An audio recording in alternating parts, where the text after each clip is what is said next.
Rockstar Games' parent company, Take-Two Interactive, has just had its first quarterly earnings call of fiscal year 2025.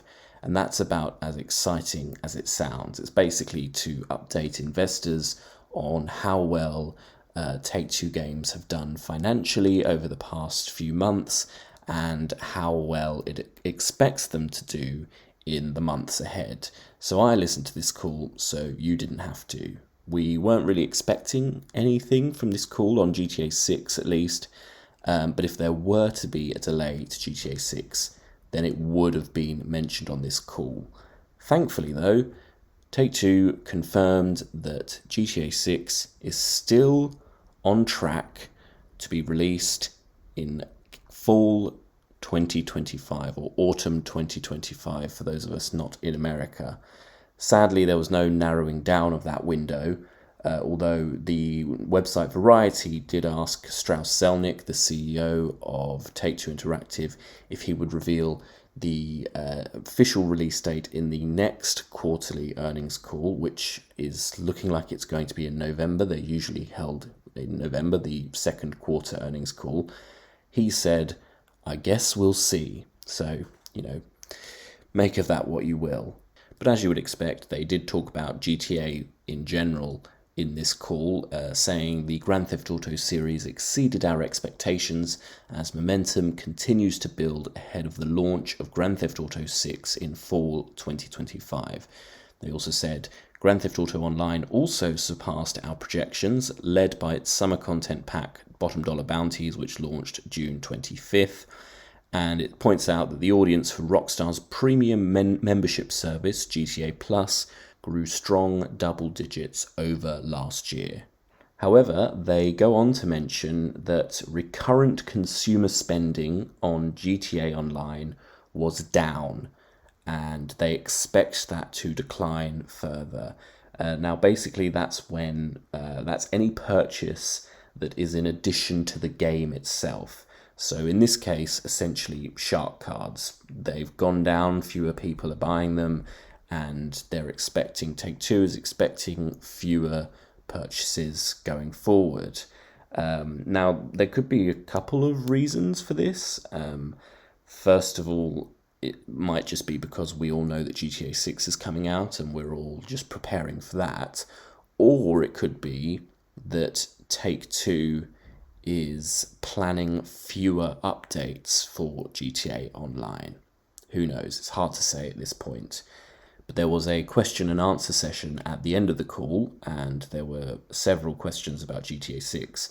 One was about the current development stage, and essentially Take-Two refused to be drawn on that, saying that's not the kind of insight we would give.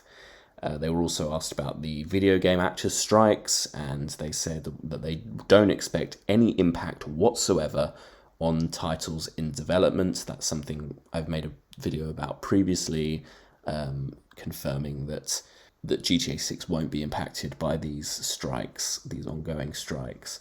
And one interesting part actually in this Q&A session was when Strauss Zelnick was asked specifically about user-generated content, which is essentially, it covers various things, but modding, anything that's created by the player itself or themselves.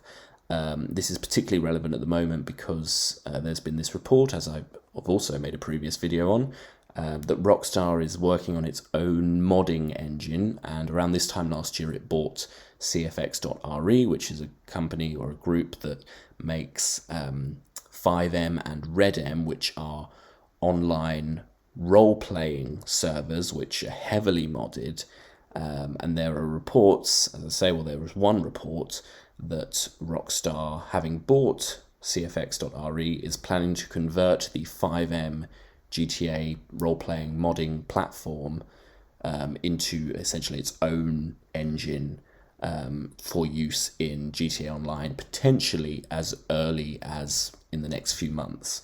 Strauss Zelnick wasn't asked directly about that report, but it seems like the person who asked the question has probably read that, or at least seen some of the speculations around it. And Strauss Zelnick said, "We've been very open-minded. We're very excited about many things our users are delivering in their engagement with our titles and other people's titles.